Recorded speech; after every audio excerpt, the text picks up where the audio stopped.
Hello friends, কেমন আছো তোমরা? আশা করি সবাই খুব ভালো আছো। তো আমি আর ছেলে গেছিলাম একটু মাসির বাড়িতে, কারণ কিছু একটা দেবে বলেছিল, তাই সেটা আনতে গেছিলাম। তো আসার সময় যা অবস্থা, যা যা ঘটলো তা তোমাদের দেখাই, আর দেখো, তোমরা দেখতে থাকো।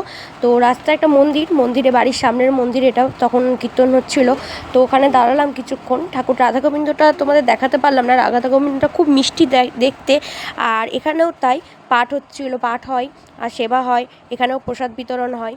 তো এই মন্দিরটা খুব সুন্দর। তো এই যে দেখো কি ঘটলো, আমার জুতো ছিঁড়ে গেল। এমনিতেই তো টিপটিপ বৃষ্টি, প্যাচপ্যাচা রাস্তাঘাট, তার মধ্যে জুতো ছিঁড়ে গেল আস্তে আস্তে। তো কতবার যে স্লিপ কাটছিলাম তার তো কোনো কথাই নেই। আর সাথে হচ্ছে এই যে কি দিয়েছে সেটা দেখার পালা এবার, যে কি দিয়েছে ক্যারি ব্যাগে। তো খুলেই দেখো, চলো আমার সাথে দেখো। এই হচ্ছে কাঁঠালের তরকারি। বলো তোমরা, কাঁঠালের তরকারি নেওয়ার জন্য আমাকে এত দূর থেকে ডাকলো। তো কাঁঠালের তরকারি দেখে আমার মুখের অবস্থা দেখো, এই যে মন একটুকু ভালো নয়। শেষমেশ কাঁঠালের তরকারি। তো লাইক করে দাও, কমেন্ট করো, আর অবশ্যই অবশ্যই সাবস্ক্রাইব করো। খুব খুব খুব ভালো থাকো আর আমাকে দেখতে থাকো। Good night, tata, bye bye.